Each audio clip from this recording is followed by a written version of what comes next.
प्रधानमंत्री नरेंद्र मोदी के जन्म दिवस से आरंभ सेवा पखवाड़ा के अंतर्गत बुधवार को लघु उद्योग भारती भवन में भाजपा जिलाध्यक्ष राजेंद्र पालीवाल के नेतृत्व में प्रबुद्ध जन संवाद कार्यक्रम का आयोजन हुआ। प्रबुद्ध जन संवाद कार्यक्रम में मुख्य अतिथि राजस्थान वित्त आयोग के अध्यक्ष अरुण चतुर्वेदी रहे एवं केंद्रीय मंत्री गजेंद्र सिंह शेखावत, कैबिनेट मंत्री के बिश्नोई, जिलाध्यक्ष राजेंद्र पालीवाल, त्रिभुवन सिंह भाटी, शहर विधायक अतुल बंसाली, पूर्व सांसद सिया चौधरी, पूर्व महापौर घनश्याम ओझा, जिला सेवा पखवाड़ा के संयोजक प्रतिपाल सिंह बालीचौर, कार्यक्रम के संयोजक नरेश सुराना, मंजू सिंह मौजूद रहे। केंद्रीय मंत्री एवं जोधपुर सांसद गजेंद्र सिंह शेखावत ने अपने संबोधन में कहा कि प्रधानमंत्री नरेंद्र मोदी ने देश को नई दिशा और नई पहचान दी है। भारत केवल एक उभरती हुई शक्ति नहीं बल्कि विश्व नेतृत्व की भूमिका निभा रहा है। सेवा पखवाड़ा केवल सेवा का नहीं बल्कि जन जन तक सरकार की नीतियों को पहुंचाने का संकल्प है।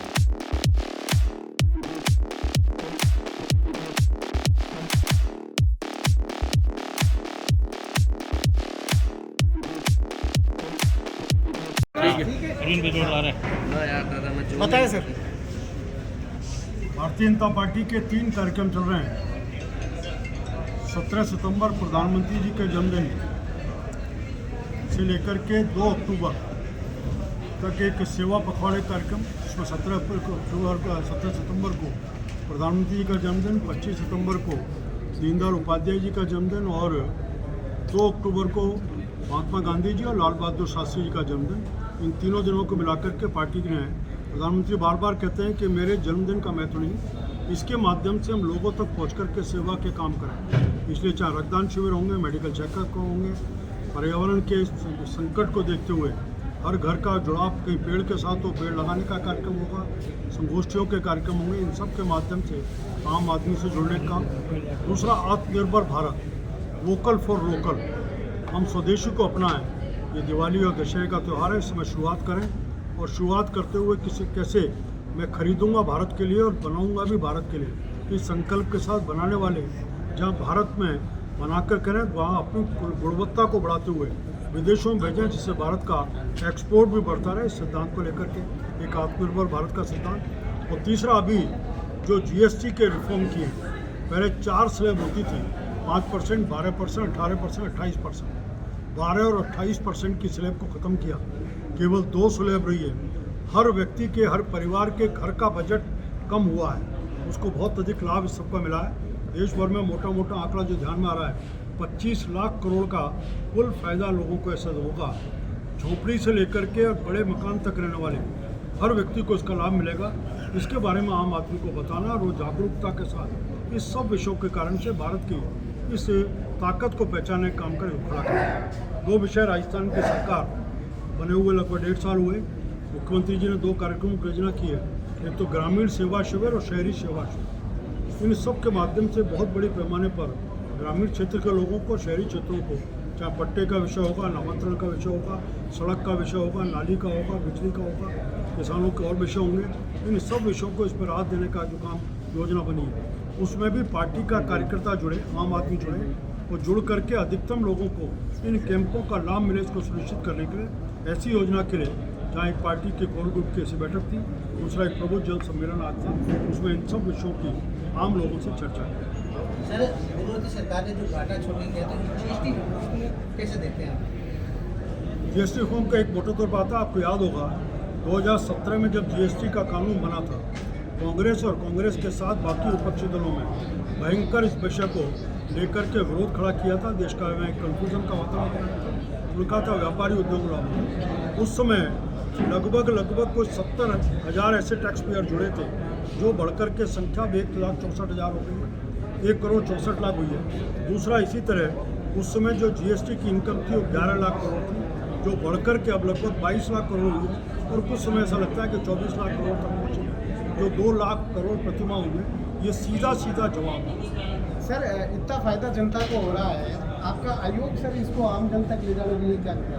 देखिए, वित्त आयोग का काम है कि जितने भी दुर्बल जनता, एक तो हम जो लेते हैं, जितना भी आय राजस्थान की सरकार को होती है विभिन्न करों से होती है, केंद्रीय वित्त आयोग देता है। इन सब का संकलन डाटा बनाने के बाद हम पंचायत और निकायों को कितना पैसा, कितना परसेंटेज दिया जाए, इसकी अनुशंसा हम राजस्थान सरकार को करते हैं। उसके आधार पर ही सरकार डिस्बर्समेंट करती है। एक प्रयास और वित्त आयोग कर रहा है, अपन सब इस बात को मानते हैं कि सरकार का जो अनुदान मिलता है वो 2011 की जनसंख्या और आज की भौगोलिक स्थिति के आधार पर होता है। इस केवल अनुदान के आधार पर जो मौलिक आवश्यकता है उनकी पूर्ति नहीं हो पाती। इसलिए देश में कई पंचायत और राजस्थान में कई पंचायत नगर निकायों ने अपने स्वयं के साधन भी खड़े किए हैं, जो आय के साधन खड़े किए हैं, जिससे कि लोगों की ज़रूरतों को और अधिक कुशलता से पूरा कर पा रहे हैं।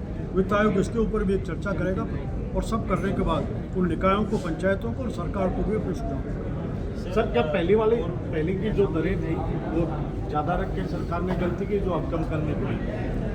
हर समय देश की ज़रूरत के हिसाब से विषय तय होती है। आपको जानना होता है कि देश में जब GST लेके आए थे 33 तरह के कर लगते थे। उनको जब GST आया तो सबको एक कर ढांचे में लेकर के आए और 4 स्लैब रखे थे। 6 स्लैब थे, उसी से मैं तुरंत कब करते 4 स्लैब पर लेकर के आए, आज 2 स्लैब पर लेकर के आए। धीरे धीरे प्रधानमंत्री आम आदमी को राहत देने के जो उनका वादा था उसके क्रम में चल रहे हैं। लाल किले की प्राचीर से उन्होंने पहले ही कहा था इस दिवाली के ऊपर एक विशेष तोहफा देश की जनता को।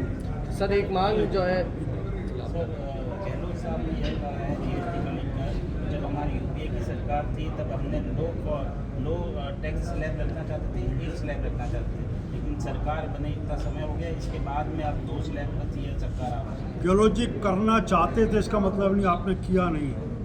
14 से पहले 10 साल तक आपकी सरकार थी और आप GST के गीत गाते थे, लेकिन GST को ला करके आपने काम नहीं किया।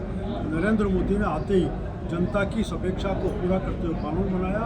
अब धीरे धीरे राहत देने का काम, केवल इतना विषय नहीं गहलोत जी, आप महिला आरक्षण के ऊपर भी लगातार बोलते थे, आपने पारित नहीं कराया। ये भारतीय जनता पार्टी की सरकार तो लेकर आपने शिक्षा नीति के ऊपर कभी आपने कानून बदलने का काम नहीं किया। ये नरेंद्र मोदी है जिन्होंने एक देश एक शिक्षा नीति लेके आए। आपने कभी देश के राशन कार्ड को अलग अलग करने की बात नहीं हुई। ये नरेंद्र मोदी है जिन्होंने एक देश एक राशन कार्ड करने का काम किया। लगातार देश पे विषय को लेकर के बढ़ाने का काम नरेंद्र मोदी का। सर, GST तो कम हो गई, सब कुछ अच्छा हो गया, लेकिन क्या एक्साइज ड्यूटी कम होगी जिससे पेट्रोल डीजल के भाव कम हो?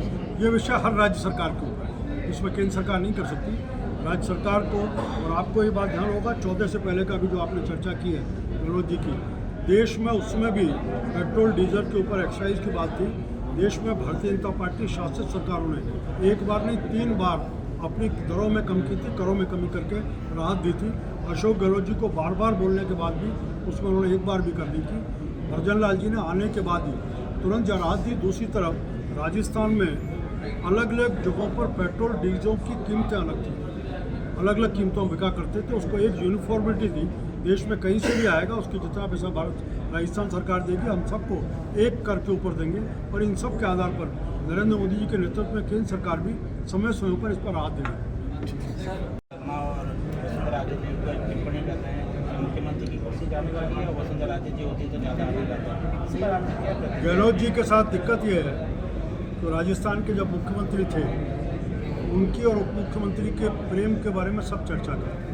उन्होंने स्वयं ने अपने मुख्यमंत्री को नकारा का, निकम्मा का, उनको ये तक कहा कि रखना ही नहीं, इस कारण से पहुँचे हैं। इसलिए उनको लगता है कि मेरे घर में जैसी स्थिति है सब जगह।